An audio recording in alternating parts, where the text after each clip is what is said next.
এমন কোন জনপদ নাই যে জনপদে মুসলমান নির্যাতিত না হবে, লাঞ্ছিত বঞ্চিত বঞ্চিত না হবে।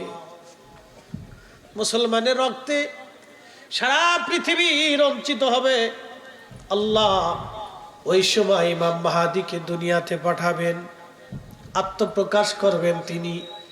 কিন্তু আর শুনে যান, ইমাম মাহাদি জন্মগ্রহণ করার 40 বছর পর্যন্ত পৃথিবীর কোনো মাদ্রাসায়, কোনো মক্তবে, কোনো স্কুলে, কোনো ভার্সিটিতে, কোনো বিদ্যালয়ে ইমাম মাহাদি আলাইহিস সালাম পড়াশোনা করবে না। পৃথিবীর কোন মানুষের কাছ থেকে সে বিদ্যা নেবে না। একসাথে বলবেন আল্লাহু আকবার। এখান থেকে আমি আমার রসুলের পরিচয় বুঝাই দিয়ে যাই। হাসানি হুসাইনি, জোরে বলেন হাসানি, জোরে বলেন হাসানি। হাসানি হুসাইনি রক্ত ধারায় আল্লাহ ইমাম মাহাদি পাঠাবেন। তাও আরবের মরুভূমিতে বেদুইন পরিবারে, দরিদ্র পরিবারে ইমাম মাহাদিকে আল্লাহ দুনিয়াতে পাঠাবেন। দুনিয়ার এই চাকচিক্য, দুনিয়ার এই স্বাদ আস্বাদ, দুনিয়ার এই আধুনিকতা ইমাম মাহাদি পরিচিত থাকবেন না। তিনি আরবের একেবারে বেদুইন পল্লীতে হাসানি হুসাইনি রক্তধারা অনুযায়ী তিনি জন্ম নেবেন। আহা, 40 বছর ধরে মরুভূমিতে তিনি ছাগল, উট, দুম্বা গুলি চড়াই বেড়াবেন। আস্তে হয়ে গেল না, জোরে বলেন। আজকে বুঝে যাবেন নবীর রক্তের দাম কত। নবীর রক্তের দাম যদি এটা হয়, তা আমার রসুলের দাম কত হবে। নবীর নসলের দাম যদি এটা হয়, তো স্বয়ং নবীর দাম কত হবে। আল্লাহ রসুলের ইজ্জত নিয়ে যারা টানা হাসরা করে, ওরা কখনো মুমিন হতে পারে না। ঠিক কিনা?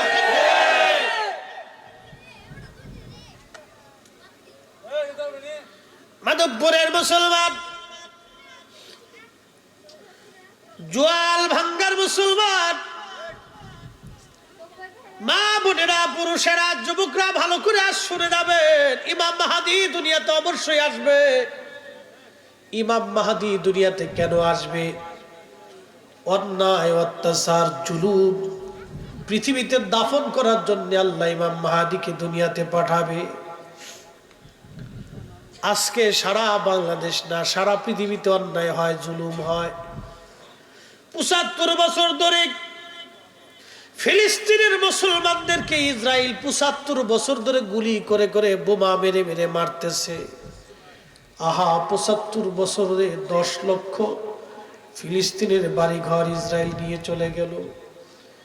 লক্ষ লক্ষ কোটি কোটি হেক্টর জমি ইসরায়েলরা দখল করে নিয়ে গেল। 75 বছর ধরে মুসলমান মারে, সারা পৃথিবী নীরব হয়ে বসে বসে দেখে। মুসলমানের কান্নার আওয়াজ পৃথিবীর মানুষের কানে লাগে না, আরবদের কানে লাগে না। ফিলিস্তিনির মায়ের কান্নার আওয়াজ আরবের মানুষের কানে এসে পৌঁছায় না। ফিলিস্তিনে গাজাতে রক্তের পর রক্ত বেশি বেশি যায়, কত রক্ত জমিনে ঝরে গেল। 75 বছর ধরে তারা মাথা নত করে না। আজকে শুনে যাবেন, ইমাম মাহাদি ওইখানে যাবেন, ওই মসজিদে ঈসা রুহুল্লাহ আলাইহিস সালাম পৃথিবীতে নামবেন। ওই ফিলিস্তিনে বাইতুল আকসাতে একটা মসজিদ হবে। ওই জায়গাকে শাম বলা হয়, বর্তমানে সিরিয়া, এরপরে জর্দান, এরপরে ফিলিস্তিন, লেবানন, লিবিয়া, মিশরের এক অংশ সহ এই পুরা অংশটাকে আগে শাম বলা হতো। শাম, এই শাম বলা হতো, পরে হলো সিরিয়া। এই সিরিয়ার রাজধানী হলো দামেস্ক। আর এই পুরা অঞ্চলটাকে আগে শাম বলা হতো। যেমন বাংলাদেশ, মায়ানমারের এক অংশ, রাখাইন করে নেপাল এবং ভুটান, ভারত, পাকিস্তান, শ্রীলঙ্কা, মালদ্বীপ, এই পুরা অঞ্চলটাকে আগে ভারতবর্ষ বলা হতো। সিরিয়া দিয়ে ফিলিস্তিন দিয়ে বিরাট একটা অংশকে আগে শাম বলা হতো। এই বাইতুল আকসার পাশে একটা মসজিদ হবে সাদা। এই মসজিদে হযরত ঈসা রুহুল্লাহ আলাইহিস সালাম দুই ফেরেশতার কাঁধে ভর দিয়ে তিনি পৃথিবীতে অবতরণ করবেন। নবী হয়ে না, আখিরি নবীর উম্মত হয়ে আল্লাহ তাআলা দুনিয়াতে পাঠিয়ে দিবে। জোরে বলা যাবে কি ইয়া রাসূলুল্লাহ।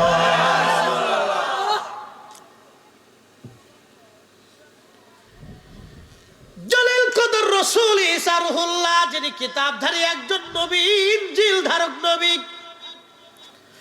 তিনি আমার নবীর উম্মত হয়ে পৃথিবীতে কিয়ামতের পূর্বে তাকে আল্লাহ পাঠাবে। চতুর্থ আসমানে আল্লাহ তাকে নিয়ে চলে গেলেন। ঈসা রুহুল্লাহ এখনো সেখানে জিন্দা আছে, জান্নাতের খাবার আল্লাহ খাওয়ায়। এখনো ঈসা নবী ওই অবস্থায় আছে। আবার পৃথিবীর শেষ প্রান্তে তাকে দুনিয়াতে পাঠানো হবে। 33 বছর বয়সে আল্লাহ তার আসমানে নিয়ে গেছেন। আবার পৃথিবীতে ওই অবস্থায় তারে পাঠাবে। একটা চুলও পাকবে না, দাড়িও পাকবে না, চেহারাও মলিন হবে না। সৌন্দর্য 33 বছরে যেমন ছিল, 33 বছরে যেমন চেহারা সৌন্দর্য, হাজার হাজার বছর পরে ওইভাবে ঈসা নবীর আল্লাহ দুনিয়াতে পাঠাবে। জোরে বলবেন কি আল্লাহু আকবার। তাহলে সেজদা দেব কারে? আল্লাহ। আসতে বলেন, পুলিশে ধরবে না।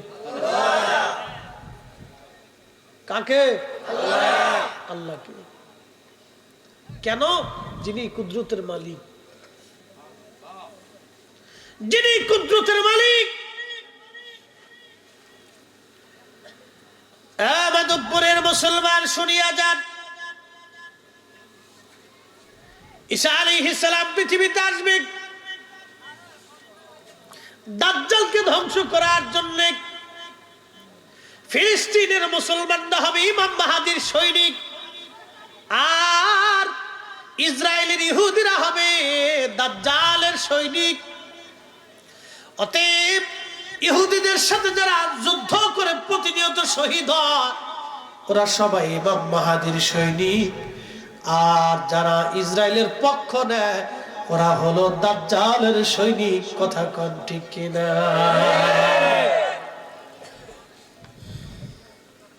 ধর্ম বুঝে যাবেন। কোকা কোলা যদ্দূর পারেন খালি খাবেন, ওটা খালি বিরাট স্বভাব হবে নাকি কোন? হ্যাঁ, ইসরায়েলের কোনো পণ্য খাবেন না। Nestle, coffee, Coca Cola, Fanta, এই জাতীয় যত পণ্য আছে, সামনে আসার সাথে শুয়োরের গোশত যেমন নাপাক মনে করেন, এটার ওইভাবে সরাই দিতে হবে। মনে থাকবে? মনে থাকে যেন। কিন্তু সৌদি আরবে যায় ধীর কোকা কোলা একবারে খুব খায়, মধ্যপ্রাচ্যে খুব খাচ্ছে। ওই যে আগে বলছি, ওদের কানে ফিলিস্তিনিদের কান্নার আওয়াজ পৌঁছায় না। এই উম্মতের ভিতর থেকে মুসলমানরা দাজ্জালের সৈনিক হবে। মুসলমানরা ওই সময়কার মুনাফিক মুসলমানরা দাজ্জালের পক্ষ নিবে, আর ইমাম মাহাদির পক্ষ যারা নিবে সেই দিনের কঠিন ঈমানওয়ালা থাকবে। কথা কোন ঠিক কিনা?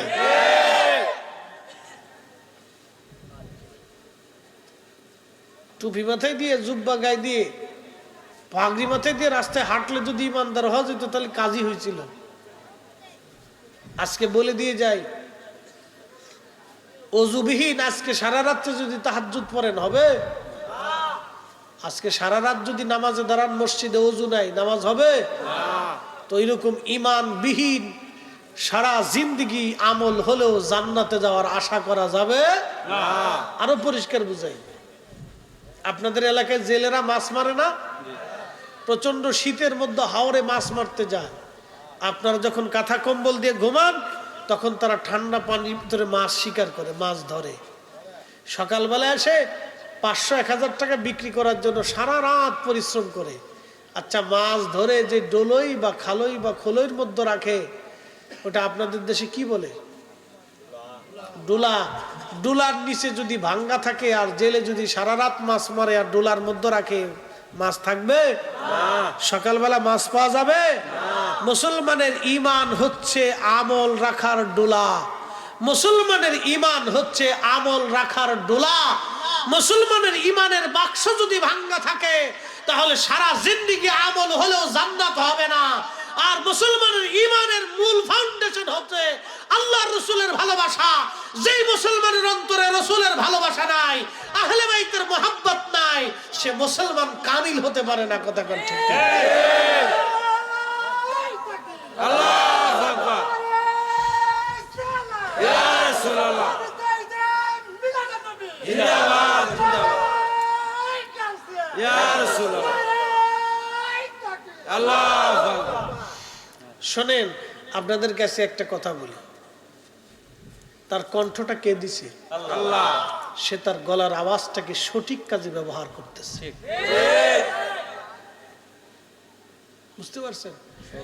বহু মুসলমানের জবান আছে, গলা আছে, কিন্তু রসুলের পক্ষে স্লোগান বের হয় না। ও গলা দিয়ে আর জবান দিয়ে ছাতা হবে কি? যেই জবানে, যেই আওয়াজে, যেই গলাতে আল্লাহর এবং তার রসুলের পক্ষে স্লোগান হয় না, সত্যের পক্ষে স্লোগান হতে পারে না, সেই গলার আওয়াজ দিয়ে জবান দিয়ে হবে কি ছাতা? কথা কর না। আপনাকে হককে হক বলতে হবে, না হককে না হক বলতে হবে, সত্যকে সত্য বলতে হবে, মিথ্যাকে মিথ্যা বলতে হবে।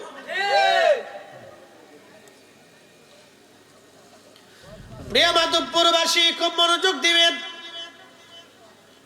ইমাম মাহদী 40 বছর পর্যন্ত উট দুম্বা ছাগল চড়াবেন।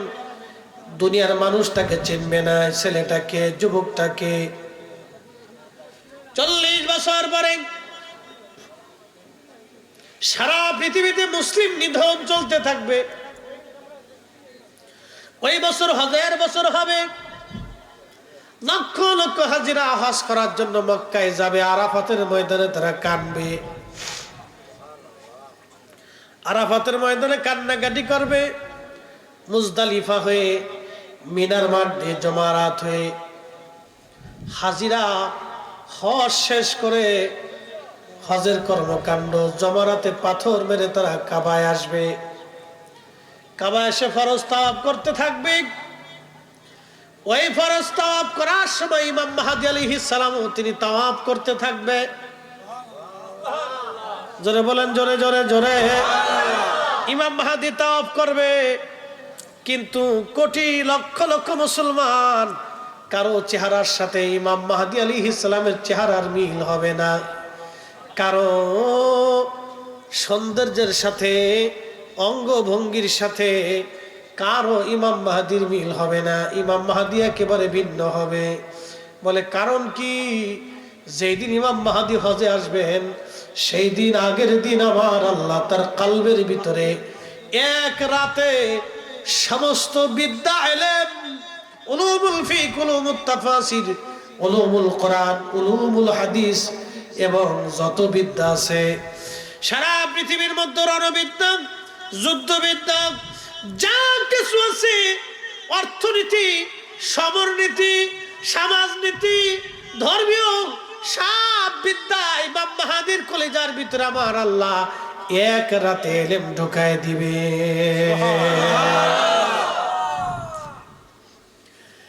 আল্লাহ তার রাসূলের বংশের একজন আওলাদ ইমাম মাহদীর কলবের ভিতরে যদি এক রাতে সমস্ত বিদ্যা আল্লাহ ঢুকিয়ে দিতে পারে, তাহলে বলেন তো, যে রক্তের উসিলায় ইমাম মাহদী মাহদী হয়েছে, নবীর রক্ত ছাড়া মাহদী কখনো মাহদী হতে পারবে না। ঠিক কি না?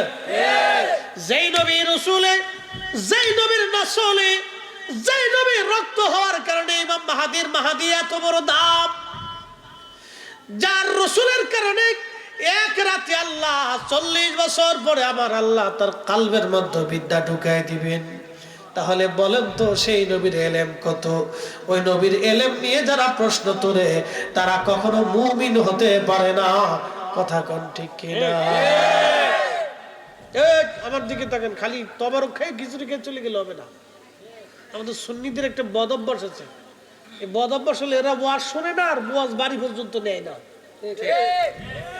এরা ওয়াজ ঠিক মতো শুনে না, খালি মান গেছে যে বিড়ি টানবে, পান খাবে, একবারে ঘুরবে, এরপর আইসে একটু শুনে শুনে কাজ করতে মোনাজাত দিয়ে খিচুড়ি টুপলা টমাটোর টুপলা নিয়ে চলে যায়। কি কথা কর না ওয়াজ মনোযোগ দিয়ে শুনতে হয় যে ওলামা ইকরাম কি বলে। আপনাকে এই ওয়াজের উপরে ইয়াকিন রাখতে হবে এবং বিশ্বাস স্থাপন করে কাজে পরিণত করে দেখাইতে হবে। ইমাম মাহদীকে আল্লাহ কয় রাতে এলেম দিবে? জোরে বলেন। 40 বছরে কোন মাদ্রাসা মক্তবে সে পড়বে না। কারণ কি? নবীজির নসল হওয়ার কারণে, রক্ত হওয়ার কারণে। আল্লাহ যদি তারে এত দাম দিতে পারে তাহলে আমার রসুলের এলেমের মর্তবা কত হতে পারে, তার উচ্চতা, তার সীমানা কত হতে পারে। এই জন্য সাহাবায়ে কেরামকে নবী কোনো বিষয়ে প্রশ্ন করলে আল্লাহ নবী সাহাবীরা জবাব দিতেন, আল্লাহু ওয়া রাসূলুহু আলাম। আল্লাহ জানে, নবী জানে, আল্লাহ জানে, নবী জানে, আল্লাহ জানে, নবী জানে, আল্লাহ জানে, নবী জানে। জোরে বলেন, আল্লাহ জানে, আল্লাহ জানে, আল্লাহ জানে, আল্লাহ জানে। আমরাও বলি আল্লাহ জানে, নবী জানে। সাহাবীদের যে আকীদা, আমরারও সেই একই আকীদা। কথা কোন ঠিক কি? এখন কেউ যদি বেদাতি কয়, বলতে থাকো। বেদাতের গাঠটি বুক চালুইয়ে যা বসে থাকুক না, মাছ মারুক না, ছাতা ভিক্ষে করুক করুক, ওগুলি আমাদের দেখার সময়। এটা ইমাম মাহদী পৃথিবীতে আসবেই, কিন্তু আসার আগে একটা ঘটনা ঘটবে। কি ঘটনা? এবার শোনাই দিয়ে যাই। পৃথিবীতে 2টা নদী আল্লাহ জান্নাত থেকে আসা। একটা নদীর নাম ফুরাত নদী, আর একটা নদীর নাম নীল নদী। কয়টা নদী? 2টা নদী জান্নাত থেকে আসা। একটা নদীর নাম নীল নদ, আর একটা নদীর নাম ফুরাত। এই ফুরাতের তীরে পৃথিবীর সবচেয়ে বিভীষিকাময় কঠিন জুলুম সংঘটিত হয়েছিল। সেটা কারবালার ঘটনা। ইমাম হুসাইন রাদিয়াল্লাহু আনহুর সাথে নির্মম ভাবে সেই দিন সপরিবারে তাকে শহীদ করা হয়েছিল। আহা, ফোরাত নদীর পানি আজও প্রবাহিত হয়। কিয়ামত পর্যন্ত এই পানি বহমান থাকবে, কোনোদিন এই পানি শুকাবে না। কিন্তু একটা দিন এই পানি শুকায় যাবে। সহিহ বুখারীর কিতাবুল ফিতানের মধ্যে নবী বলেছেন, আল্লাহ রাসূল বলেছেন, কিয়ামতের আগে এই পানি শুকায় যাবে। পানি শুকাইয়া ফোরাত নদীর নিচ থেকে সামনের পাহাড় ভেসে আসবে। সুবহানাল্লাহ। এই পানি শুকিয়ে যাবে, পানির নিচে সামনের পাহাড় ভেসে আসবে। ওই সামনের পাহাড় দখলকে কেন্দ্র করে পৃথিবীতে মহাযুদ্ধ হবে, বিশ্বযুদ্ধ হবে, আর একটা মহাযুদ্ধ হবে। শুধু বিশ্বযুদ্ধ না, মহাযুদ্ধ হবে। প্রত্যেক 100 জন মানুষের ভিতরে 99 জন মানুষ যুদ্ধ করে করে মারা যাবে। 100 জন মানুষের ভিতরে 99 জন পৃথিবীর মানুষ মারা যাবে, একজন মানুষ পৃথিবীতে বেঁচে থাকবে। তারপরে আমার আল্লাহ ইমাম মাহদীকে দুনিয়াতে পাঠাবেন। একবার জোরে বলা যাবে কি আল্লাহু আকবার। ও মাধবপুরের মুসলমান, ইমাম মাহদী দুনিয়াতে আসবে, সেই ঘটনা আজ আপনাদেরকে শোনাইতেছি। কারণ আল্লাহর নবী বলেন, ফাতেমা তুমি তোমার চোখের পানি মুছে ফেলে দাও, মুছে ফেলে দাও। এই জন্য তোমার 2টা সন্তানের রক্ত ধারা অনুযায়ী আল্লাহ এমন একজন ইমাম দুনিয়াতে পাঠাবে। আমি যেইভাবে কালেমার পতাকা আল্লাহর আকাশে উড্ডীন করেছি, আমার ইমাম মাহদী ওইভাবে সারা পৃথিবীর রন্দে রন্দে কালেমার পতাকা উড়াইবে। এমন ভাবে আমার মাহদী কালেমার পতাকা উড়াবে, পৃথিবীর এমন কোন জমিনের ইঞ্চি মাটি থাকবে না যেখানে কালেমার আযান পৌঁছায় না যাবে। একবার জোরে বলা যাবে কি ইয়া রাসূলুল্লাহ। আহলে বাইত রাসূলের দাম আছে না নাই? এটাকে আমি দিছি না আল্লাহ দিছে? শুনে যান আরো কত দাম এদের। বলবো না, কষ্ট হচ্ছে?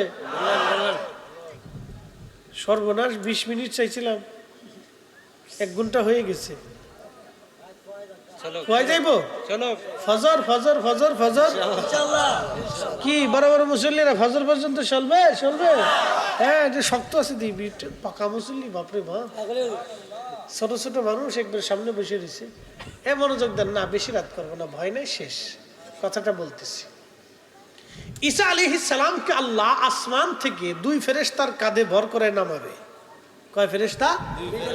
দুই ফেরেশতার কাঁধে ভর দিয়ে তিনি নামবেন। তিনি ওই দুঃখিত ফিলিস্তিনের ভিতরে একটা সাদা মসজিদ থাকবে, সাদা মিম্বর থাকবে, মিনারা থাকবে।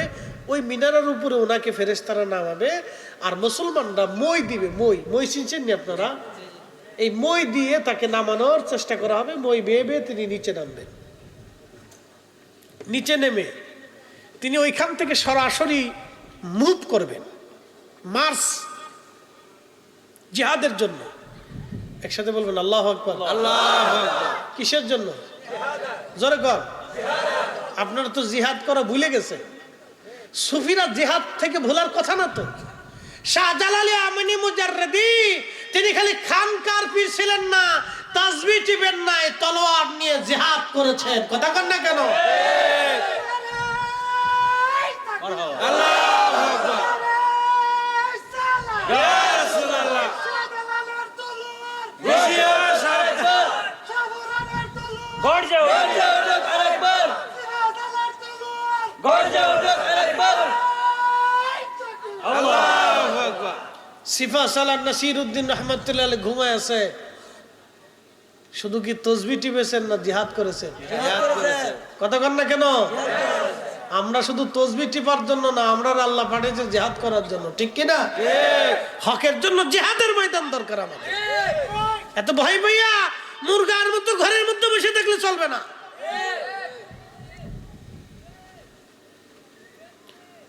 প্রিয় মাধবপুরের মুসলমান, খুব মনোযোগ দিয়ে কথাগুলি শুনে যাবেন। হযরতে ঈসা রুহুল্লাহ সরাসরি ওখান থেকে মুভ করবেন, মার্চ করবেন। মুসলমানদেরকে নিয়ে, সেনাবাহিনী নিয়ে সরাসরি মক্কাতুল মুকাররমায় আসবেন। আজান হয়ে যাবে মক্কায়। দাঁড়িয়ে থাকবেন হেরেমে মাকাম ইব্রাহিমের সামনে, হাজরে আসওয়াদের পাশাপাশি হযরত ইমাম মাহদী। একবার জোরে বলবেন আল্লাহু আকবার। ইমাম মাহদী আলাইহিস সালাম দাঁড়ানো থাকবেন। ঈসা রুহুল্লাহ আসবেন।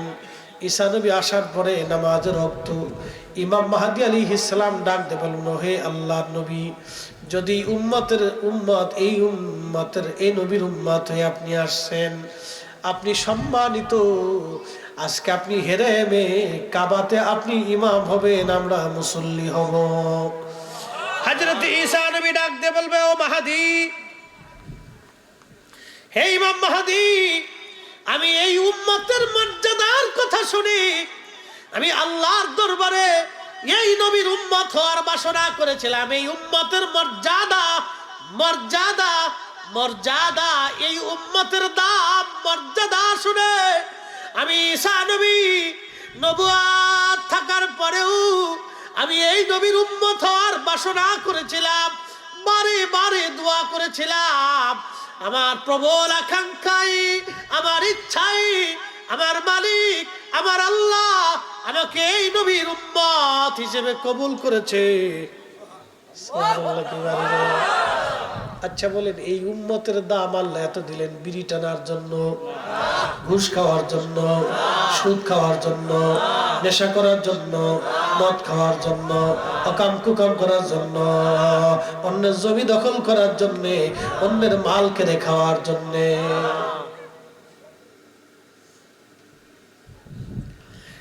মাধবপুরের মুসলমান, কথা খুবই মনোযোগের সাথে শুনবেন। এই উম্মতের দাম এত বিরাট।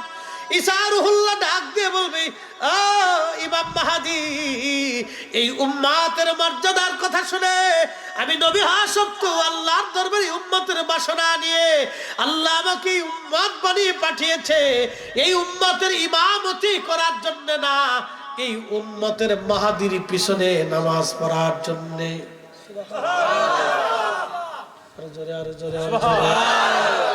মাহদীকে সরাসরি হাসানি হুসাইনি, সরাসরি রাসূলুল্লাহর রক্ত, আল্লাহর হাবিবের রক্ত, হাসানি হুসাইনি, হাসানি হুসাইনি, হাসানি হুসাইনি।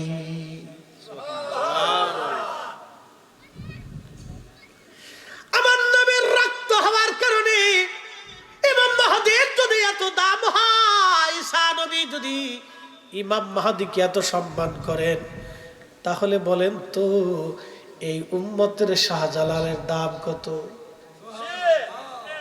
এই ঘুমাইছে নাকি আপনাদের? হ্যাঁ, আমার দিকে তাকান, হাত উঁচা করে বলেন তো আল্লাহু আকবার। দু হাত তুলে বলেন আল্লাহু আকবার।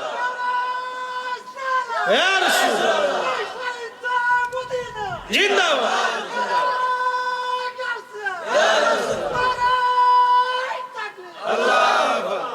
ঠিক আছে, অ্যাটেনশন, ওয়াজ শেষ, খুব মনোযোগ দিবেন। আজকে কোন ভাইরা বলতেছে আমরা মাজার ভেঙে ফেলবো, দরগা ভেঙে ফেলবো। আমি বলছি আপনার সব ভাঙা লাগবে না ভাই, আপনি সারা বাংলাদেশে একটা মাজার একটা দরগা আছে শাহজালাল ইয়ামানি মুজাররিদি, খালি ওটাই ভাঙেন। কয়টা ভাঙতে বলছি? যদি সবার বাংলাদেশের 18 কোটি মানুষের শক্তি থাকে তো একটা ভাঙেন, তো দেখবেন বাংলাদেশে বিশ্বযুদ্ধ লেগে যাবে। কথা বলেন না কেন? ঠিক নারে তাকবীর, নারে তাকবীর, নারে রিসালাত, আহলে সুন্নাত ওয়াল জামাত, শাহজালালের তলোয়ার, ওলি আল্লাহর দুশমনেরা আমরা সবাই নবীর সেনা, ভয় করি না বুলেট বোমা। হযরত ঈসা রুহুল্লাহ ডাক দিয়ে বলতেছে, মাহাদি আপনার পিছনে নামাজ পড়ার জন্য আসছি, আজকে হেরেমে আপনি ইমাম হবেন, আপনার পিছনে আমি ঈসা রুহুল্লাহ আলাইহিস সালাম ইক্তেদা করব। এই উম্মতের এত যদি দাম হয় তাহলে শাহজালাল রাহমাতুল্লাহর দাম কত? কথা কন না কা? খাজা বাবা আজমিরের দাম কত? হুজুর মুজাদ্দিদ আল ফসানির দাম কত? হুজুর গাউসে পাকের দাম কত? তিনিও হাসানি হুসাইনি। কি কথা কন না কেন? খাজা আজমিরি সন্দেরি হাসানি হুসাইনি কত দাম, তাদের মর্যাদা কত? শাহজালাল ইয়ামানি হাসানি হুসাইনি, সিফা সালার হাসানি হুসাইনি, শাহ মুস্তাফা হাসানি হুসাইনি, অসংখ্য ওলি জমিন হাসানি হুসাইনি, নবীর আওলাদ, নবীর বংশধর, তাদের দাম কত? সবার মাজার দরগা ভাঙ্গা লাগবে না, শাহজালাল ইয়ামানি মুজাররিদি রাহমাতুল্লাহর দরগায় যদি হামলা হয় তাহলে এদেশের কোটি কোটি কোটি কোটি মুসলমান আল্লাহর ওলিদের জন্য জীবন দেওয়ার প্রস্তুত। কথা বলে হাত উঁচু করে বলেন ঠিক কি? নারে তাকবীর, নারে রিসালাত, আহলে সুন্নাত ওয়াল জামাত। শাহজালালের বাংলাদেশ, শাহপরানের বাংলাদেশ, রহম করো আল্লাহ, রহম করো আল্লাহ। ইউলি আল্লাহর বাংলাদেশ, শহীদ গাজীর বাংলাদেশ, রহম করো আল্লাহ, রহম করো আল্লাহ।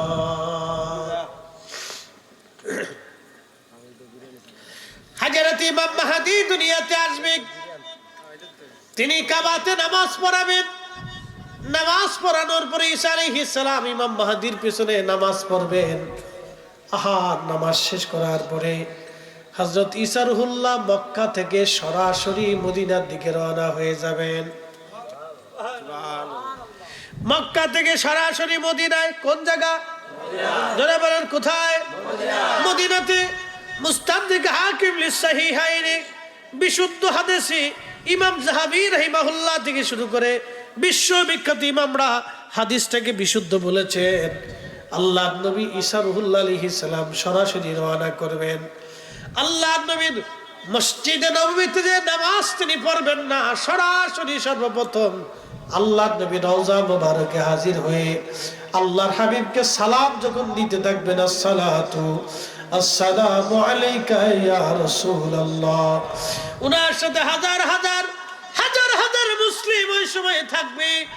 হযরতে ইমাম হাকিম লিখতেছেন, ঈসা রুহুল্লাহ যখন রওজা শরীফের পাশে দাঁড়ায় সালাম দিবে, সালাম দেওয়ার সঙ্গে সঙ্গে রওজা শরীফ থেকে ঈসা নবীর সালামের জবাব আমার নবী সুস্পষ্ট ভাবে নবীর জবানে নবীজি নিজে উত্তর দিতে থাকবে, আর হাজার হাজার মুসলমান সেই সালামের জবাব শুনতে থাকবে।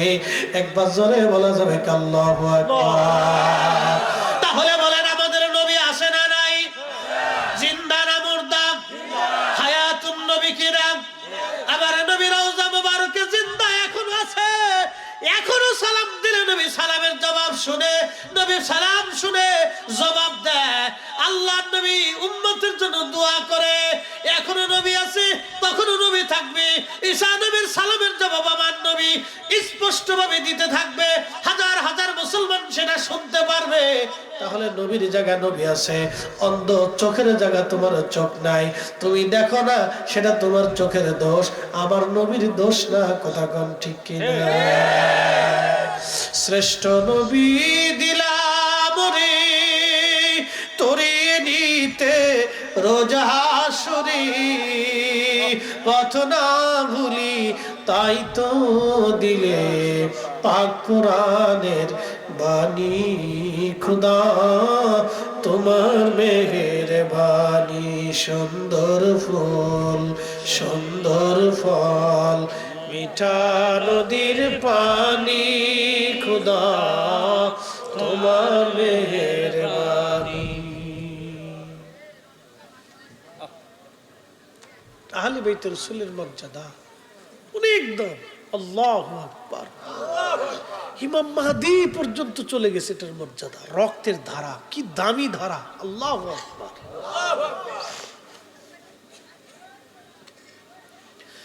হাজিরিন, জোয়াল ভাঙ্গার মুসলমান, ওয়াজ শেষ, আর কথা বাড়াবো না, আমি আর লম্বা বাড়াবো না। ইমাম মাহদী পর্যন্ত চলে গেলাম। আল্লাহ ইমাম মাহদী তিনি দাজ্জালকে ধ্বংস করবেন, পরাজিত করবেন। ইমাম মাহদী আলাইহিস সালাম দাজ্জালকে পরাজিত করবেন, সাথে ঈসা রুহুল্লাহ একসঙ্গে থাকবেন। পৃথিবীতে প্রলয়ঙ্করী মুসলমানের রক্তে এমন কোন জনপদ নাই রঞ্চিত না হবে সেই দিন। আহা, ইমাম মাহদী আলাইহিস সালাম মক্কায় তাওয়াফ করতে থাকবেন, তখন সারা মুসলমান তাওয়াফ করতে থাকবে আর জোরে জোরে কান্না করতে থাকবে। এই সময় ইমাম মাহদী আলাইহিস সালামের অঙ্গভঙ্গি এবং তার চেহারা দেখে মুসলমানরা বলবে, আপনি কি ইমাম মাহদী? চেহারার স্বরূপ, চুল থাকবে তার ঘাড় বাবড়ি, একসাথে বলবেন আল্লাহু আকবার। চুল থাকবে ঘাড়, যখন না ঘাড় মুক্তার দানার মতো, এত সুন্দর তার চেহারা হবে, এত সুন্দর। সারা মক্কাতে হাজীদের ভিতরে এত সুন্দর মানুষ কেউ পাবে না। চেহারা এত সুন্দর হবে, তার দাড়ি মোছ চুলগুলি এত সুন্দর হবে, চেহারা এত সুন্দর নূরানি, কারণ তিনি সরাসরি আল্লাহর নবীর দোয়ার ফসল। ঘুমাইছে? হ্যাঁ, এগুলি শোনার দরকার আছে না? হ্যাঁ, এটা শুনে যাবেন, এটাই তো আল্লাহ আহলে বাইত রাসূলের মর্যাদা, শুনে যান। ও রক্তে ইমাম মাহদী আসবে, তো রক্তের দাম। ইমাম মাহদী সর্বপ্রথম পরিচয় দিতে চাবে না, কিন্তু মুসলমানরা তার ছাড়বে না। বলে, আপনি মাহদী? শেষে বলবে, হ্যাঁ আমি মাহদী, আমি সেই মাহদী, আল্লাহর পাঠানো মাহদী, রাসূলের দোয়ার মাহদী, আমি মাহদী। তোমরা কাতার করো, জিহাদের জন্য প্রস্তুত হও, জিহাদের জন্য প্রস্তুত হও, জিহাদের জন্য প্রস্তুত হও। এমাদপুরের মুসলমান, রাসূলের ইশকে আপনাদেরকে জিহাদের জন্য প্রস্তুত থাকতে হবে। হাত উঁচা করে বলেন, ঠিক না বেঠি? আল্লাহু আকবার। ইয়া রাসূলুল্লাহ, জিন্দাবাদ জিন্দাবাদ জিন্দাবাদ জিন্দাবাদ। আল্লাহু আকবার। আমি যদি আরব হতাম, মদিনারি পথ, সেই পথ দিয়ে হেঁটে যাইতেন নূর নবী হাজরাত, নূর নবী হাজরাত। আল্লাহুম্মা সাল্লি, জবান খুলে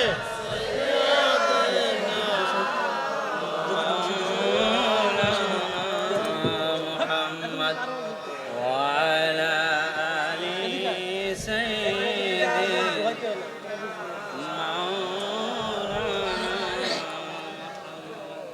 তুমি আল্লাহর প্যারা হাবিব, তোমার তুলনা নাই কেউ আর, তোমার মতো আকাশ ভ্রমণ করেনি কোন পয়গম্বর। আল্লাহুম্মা সাল্লি আলা সাইয়্যিদিনা, ঢুকলে পাশের কাছে বুঝবে, ওয়া আলা আলি সাইয়্যিদিনা।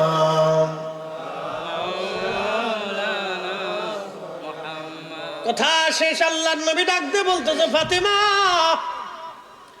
চোখের পানি তুমি মুছে দাও।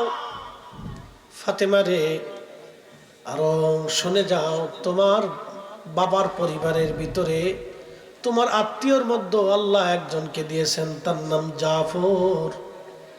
আমার জাফরের দুইটা হাত কাফেররা মুতার যুদ্ধে কেটে ফেলে দিয়েছিল।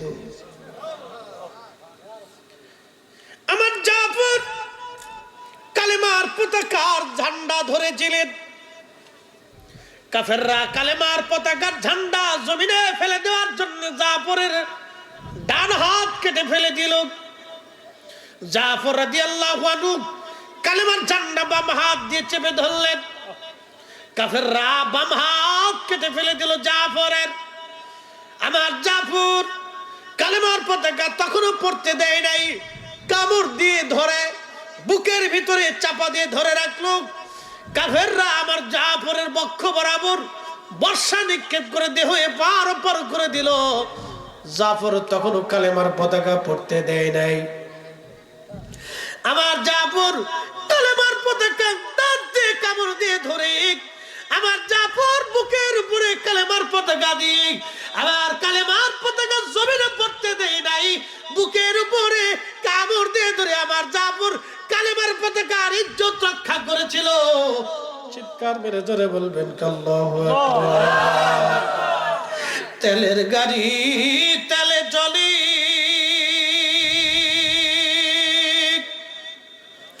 হাওয়ার গাড়ি হাওয়ায় উড়ে, বিনা তেলে চালায় গাড়ি নবী সুলাইমান।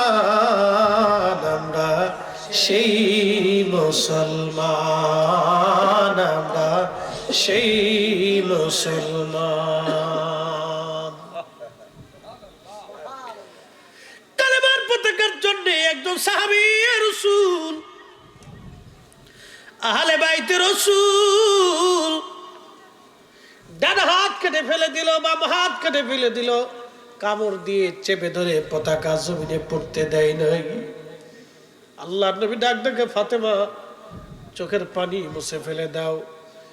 তুমি জানো আমার জাফরের দুইটা হাতের বিনিময়ে আল্লাহ দুইটা পাখা বানাই দিয়েছে। ওই পাখা দিয়ে উড়ে উড়ে আমার জাফর তামাম জান্নাতের 8টা জান্নাতের যেখানে খুশি সেখানে আমার জাফর উড়ে উড়ে ঘুরে ঘুরে বেড়ায়। আমার জাফরের মতো এরকম কাউকে আল্লাহ মর্যাদা দেয় নাই। ফাতেমা রে, এটা আমার পরিবারকে আল্লাহ এই মর্যাদা দিয়েছে। শুধু নবীর নসলের কারণে যদি এত দাম হয় পরিবারের, তাহলে বুঝেন তো নবীর দাম কত। ওই রসুলের ইজ্জতের জন্য আমরা সুন্নিরা জীবন দেওয়ার জন্য প্রস্তুত আছি। হাত উঁচা করে বলেন ঠিক কিনা?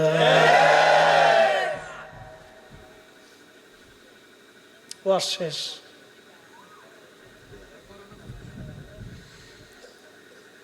পাগল রে, বদরের প্রান্তরে মাত্র 313 জন ছিল।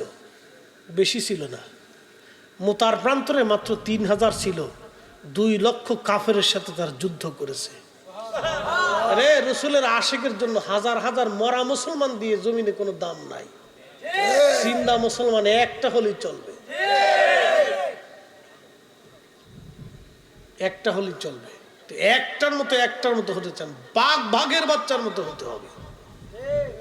ইলেই বিলে শিয়ালে বিলে হয়ে লাভ নাই।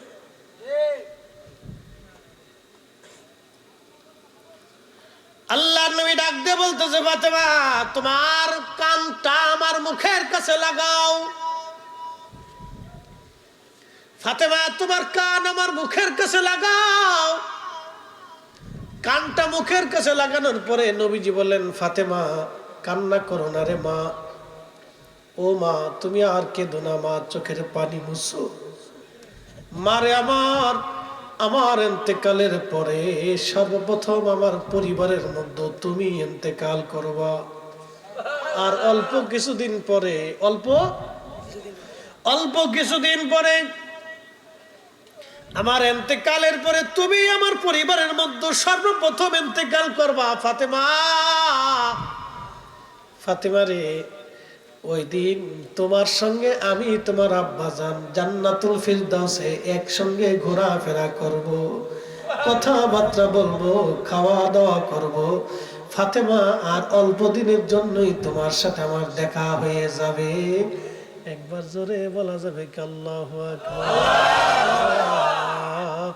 আমার রাসূল কখন মারা যাবে তাও নবী বলে দিয়ে গেলেন। রাসূলের ইলম নিয়ে প্রশ্ন তুলে না, সাহস কত বড়! আল্লাহর নবীর ইলম নিয়ে প্রশ্ন তুলে কলিজাতে সাহস কি করে হয়? নবী বলে দিলেন, ফাতেমা তুমি আগে ইন্তেকাল করবে, তোমার সাথে আমার জান্নাতুল ফিরদাউসে একসঙ্গে দেখা হবে, কথা বলবো, খাওয়া দাওয়া করবো, চলাফেরা করব, ঘোরাফেরা করব রে মা, চোখের পানি মুছে দাও। ফাতেমা চোখের পানি মুছে হাসতে শুরু করলেন। আম্মা জান আয়েশা হুজরা থেকে বের হওয়ার সময় ডাক দেখা, ফাতেমা কাঁদতে লাগলো তুমি, আসার সময় হাসতে লাগলা, কারণ কি? বলে আম্মা জান আমার আব্বাজানের বিরহতে কাঁদতেছিলাম, কিন্তু আব্বাজান আমাকে একটা সুসংবাদ দিছে, এই পরিবারের মধ্যে আব্বাজানের পরেই আমি ইন্তেকাল আগে করব, আমার আব্বাজানের সঙ্গে জান্নাতে আমার দেখা হবে, একসাথে আব্বাজানের সাথে আমি থাকবো। সেই জন্য আমি হাসতে হাসতে বের হইয়া খুশি মনে চলে যাচ্ছি, আমার আর কোনো দুঃখ বেদনা নাই। এই জন্য আমরা নবীর ইন্তেকালে দুঃখ করি না। কথা কন না কেন? নবীর ইন্তেকালে আমরা দুঃখ, কথা কন না কেন? নবীর ইন্তেকালে আমরা শোক পালন করি, নবীর ইন্তেকালে আমরা শোক পালন করি না। ওরা কয় নবী যেই মাসে ইন্তেকাল করছে ওই মাসেই তো দুনিয়াতে জন্ম নিছে, তাহলে তোমরা মিলাদুন নবী করো, ইন্তেকাল পালন করো না, তোমরা ফাতিহা করো না, নবীর ওফাত দিবস পালন করো না, কিন্তু মিলাদুন নবী করো কেন?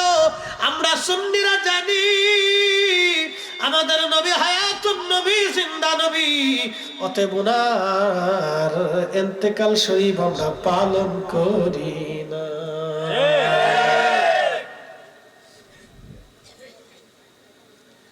আল্লাহ আমাদেরকে মানার বুঝার তৌফিক দিক, সকলে বলে না আমিন। কালকে আবার বুল্লাতে দেখা হবে, আগামীকালকে আবার বুল্লাতে দেখা হবে। আজকের কথা বাড়াবো না। প্রিয় উপস্থিতি, ওয়াজ আমার শেষ। দূরে যারা আছেন কাছে চলে আসেন, দোয়া হবে। বাবা, পৃথিবীটা স্থায়ী না অস্থায়ী? অস্থায়ী। আমরা সবাই কবরে চলে যাব, এখানে আমরা থাকার জন্য কেউ আসেনি। প্রিয় বন্ধু, একটা কথা মনে রাখবেন, ইন্না লিল্লাহ। মানুষ মরে যাওয়ার পরে আমরা একটা কথা বলি না, আরবিতে বলি ইন্না লিল্লাহ। আল্লাহ শিখাইছেন ইন্না লিল্লাহ, নিশ্চয় আমরা আল্লাহর জন্য। এটার অর্থ ইন্না লিল্লাহ, নিশ্চয় আমরা কার জন্য? জোরে বলেন। এই যে এখানে আমরা কতগুলি মানুষ, আমাদের শ্বাস প্রশ্বাস নিঃশ্বাস একসাথে যিনি দিচ্ছেন নিচ্ছেন, কোনো ব্যতিক্রম নাই, চলতেছে। কার হুকুমে চলে? আল্লাহর হুকুমে চলতেছে। এই যে আমাদের দেশে সনাতন ধর্মের যারা আছে, এখন পূজা চলতেছে না ভাই? তাদের বিশ্বাস হলো তাদের 33 কোটি দেবতা আছে। কত কোটি? তাদের পানির দেবতা, খাবারের দেবতা, মেঘের দেবতা, বিদ্যার দেবতা, ওষুধের দেবতা, টেকার দেবতা, এরপরে আপনার আসমানের দেবতা, সূর্যের দেবতা, পানির দেবতা, আগুনের দেবতা, সাপের দেবতা, এরকম দেবতা খুঁজতে খুঁজতে খুঁজতে খুঁজতে তাদের 33 কোটি হয়েছে। আমাদের মালিক কয়জন? একসাথে বলুন, ভয়ডর না, এই জোরে বলেন, ইমানের পরিচয়। আমাদের রব কয়জন? মালিক কয়জন? খালিক কয়জন? দাতা কয়জন? রহমান কয়জন? রহিম কয়জন? গফফার কয়জন? মালিক ইয়াউমিদ্দিন কয়জন? রব্বুল আলামিন কয়জন? একজন। কয়জন? কয়জন? একজন। তিনি কে? আল্লাহ। তিনি বলতেছেন ইন্না লিল্লাহ, নিশ্চয় আমরা কার জন্য? ওয়া ইন্না ইলাইহি রাজিউন, আমরা অবশ্যই নিশ্চয় ওই আল্লাহর কাছে আবার ফিরে চলে যাব। কার কাছে? কার কাছে? আল্লাহর কাছে। আল্লাহর কাছে সবাই যাব কিনা? এখানে 100 বছর বয়সের কেউ আছে? নাই। তার মানে 100 বছর আগে যারা ছিল আজকে তারা সবাই মাটির নিচে। এখন আমরা আছি, বাকি 100 বছর পরে আমরাও সবাই কোথায় থাকবো? মাটির নিচে। আল্লাহর কাছে ফিরে চলে যাব। কি নিয়ে যাব? মিষ্টি, ছানা, দই, টেকা, সোনা, দানা, গহনা, দামি দামি বাড়ি, কোটি কোটি টাকা, হাজার হাজার কোটি টাকা যারা পাচার করলো তারা এই টাকা নিয়ে কবরে যেতে পারবে? আমরাও পারবো না। সবাই আমরা রেখেই চলে যাব। এবার বলেন তাহলে কি নিয়ে যাব? দুইটা জিনিস, 1 নম্বরে ঈমান, 2 নম্বরে আমল। কথা ঠিক কিনা? কয়টা জিনিস? দুইটা। 1 নম্বরে ঈমান, 2 নম্বরে আমল। এই দুইটা ছাড়া কবরে, হাসরে, আল্লাহর দপ্তরে নেওয়ার আর কিছু নাই। যদি তাই না থাকে তাহলে সর্বশেষ কথা আল্লাহর কোরআনে আল্লাহ বলতেছেন, وَأَنْفِقُوا مِمَّا رَزَقْنَاكُمْ مِنْ قَبْلِ أَنْ يَأْتِيَ أَحَدَكُمُ الْمَوْتُ